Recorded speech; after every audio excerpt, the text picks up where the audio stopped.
항암을 할 때는 가장 조심해야 되는 부분이 이게 감염이에요. 감염이 되면은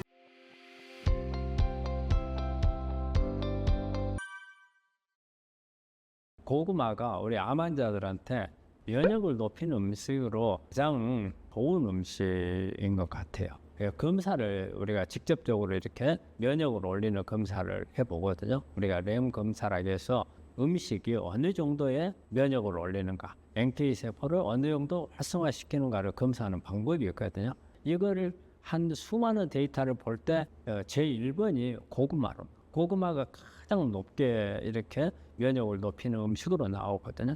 그럼 고구마에 그럼 어떤 성분들이 있어서 그러는가? 우리 고구마가 가지고 있는 이 파이토케미칼들을 살펴보면은 이게 껍질에 있는 그 보라색 있잖아요. 요즘에는 또 자색 고구마라 해서 이 안에 있는 과즙이 있는 부분까지도 보라색을 띠는 게 있거든. 이게 안토시아닌이에요. 이 안토시아닌은 강력한 이게 항암 작용을 가지고 있거든요. 세포 자살도 시키고 줄기세포를 억제하는 그런 효과도 있거든요. 그래서 이런 안토시아닌이 있고요.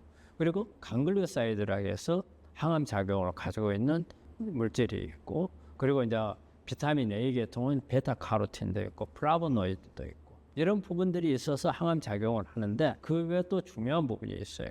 고구마를 먹게 되면 줄기 같은 게 조금씩 씹히잖아요. 이 씹히는 이게 이뉼린이라는 거예요.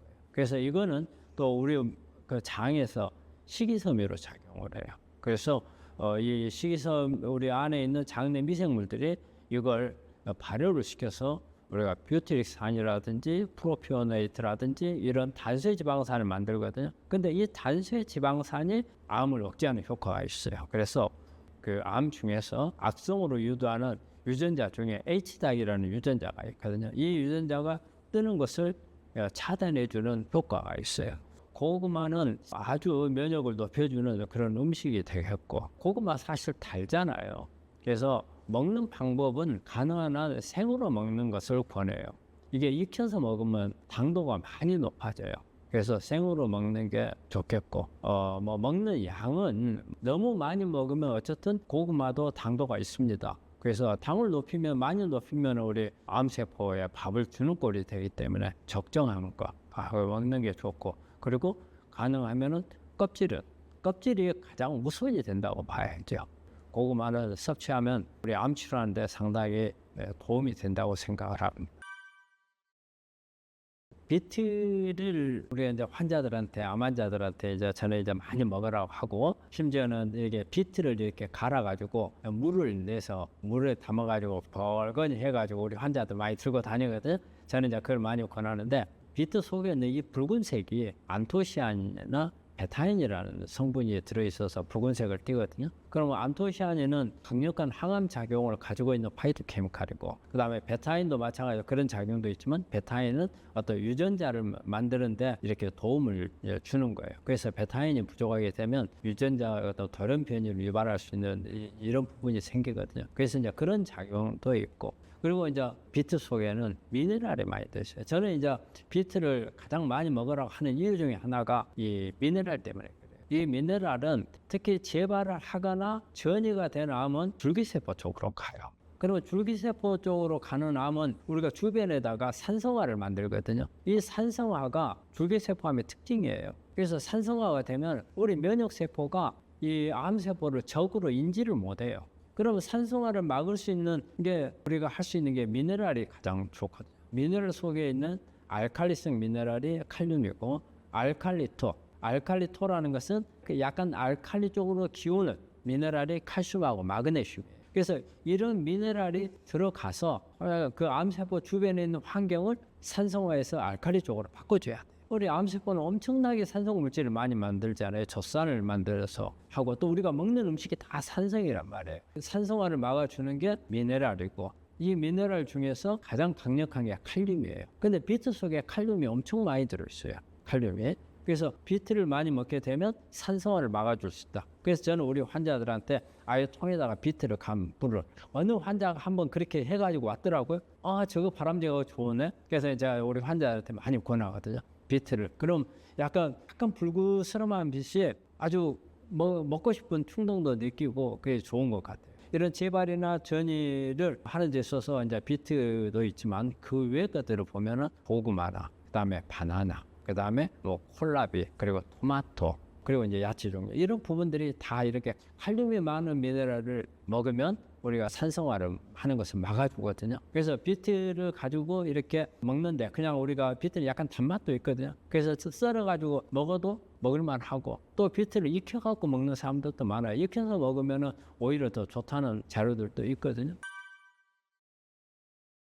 우리 암 환자분들이 이렇게 이제 식사를 할 때 이게 어떨 때는 따뜻한 것을 먹으면 좋고 어떨 때는 좀 시원한 이렇게 먹으면 좋은 게 있어요. 사실 이제 우리 환자분들이 이제 그 질문 많이 해요. 찬 것을 많이 먹으면은 면역이 떨어진다. 항상 어느 때라도 찬 것을 먹으면 안 되고 따뜻한 걸 먹어야 된다 이런 말씀들 하는데 우리 특히 항암하거나 이럴 때 상황에 따라서는 달라질 수가 있어요. 그래서 대개 우리가 이제 그 항암을 하게 되면 구내염이 생겨요. 구내염이 있는 사람들 음식 먹기 되게 어렵거든요. 그러면 이럴 때 이제 물도 좀 많이 먹어야 되거든요. 이럴 때 물은 찬 거나 뜨거운 것보다는 약간 미지근하거나 실온 정도가 좋아요. 그래야 자극성이 좀 적죠. 이제 또 우리 미각이 이렇게 항암을 하면 미각이 손상이 오죠. 그래서 평소 때 뭐 단맛, 짠맛 이런 거 구분을 잘 하는데 우리 미각 손상이 오면요. 쇠를 혀로 이렇게 핥을 때 나오는 이런 맛을 느끼는 경우가 있어요. 금속성 맛을 느끼는 경우. 이럴 때는 사람마다 약간 취향이 다른데 대부분의 사람들은 찬 것을 먹는 게 오히려 낫다고 그래요. 근데 사람마다 따뜻한 걸 먹을 때 좀 나은 경우도 있긴 있어요. 하지만 대부분은 찬 것을 먹는 게 낫다. 그리 하고 있고. 그리고 이제 소화장애가 또 항암을 한다고 장애가 오잖아요. 이럴 때는 가능한 한 미지근한 물을 먹는 게 좋고요.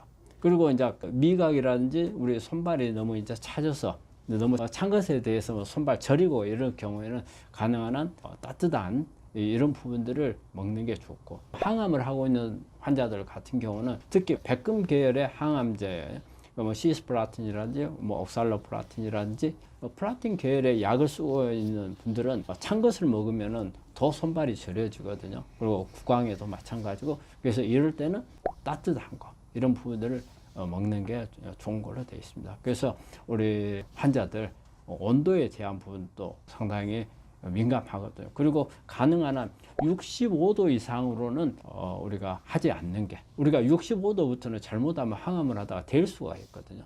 그 온도가 65도입니다. 그래서 65도 이하 선택을 하는 게 좋습니다.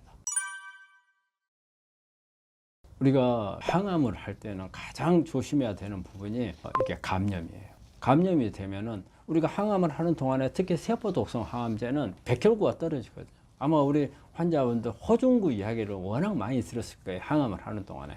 호중구가 떨어지게 되면 호중구를 올리는 주사를 맞아야 된다. 38도 이상이 열이 오르면 호중구가 떨어지기 때문에 빨리 응급실로 와야 된다. 이런 말씀을 이제 많이 들으셨을 거예요. 그래서 뜨거운 것을 먹어서 상처가 날 경우에는 잘못하면 감염이 오거든요. 그러면 이 감염으로 인해서 항암을 중단해야 되는 경우도 올 수가 있어요. 만약에 이게 화상을 입어가지고 화상에 감염이 되면은 이때 항암을 하게 되면 호중구가 떨어진 상태에서 잘못하면 세균 감염으로 인해서 어떤 문제가 될 수가 있거든요. 구강의 화상뿐이 아니고 우리 몸의 어느 곳에서도 염증을 일으키는 것을 우리 항암을 하고 있는 동안에는 막아야 돼요. 그래서 운동을 하러 갈 때도 장갑을 꼭 끼고 그 다음에 두꺼운 양말을 신어서 상처가 나지 않도록 하고 인체 부위에 그 어떤 감염이 될 수 있는 부분들을 생기지 않게끔 조심해야 되고 특히 치아 같은 경우에도 우리가 감염 때문에 항암하고 있는 동안에는 치아라든지 잇몸이라든지 이런 데도 함부로 시술도 잘 안 하잖아요. 그만큼 감염을 조심해야 됩니다.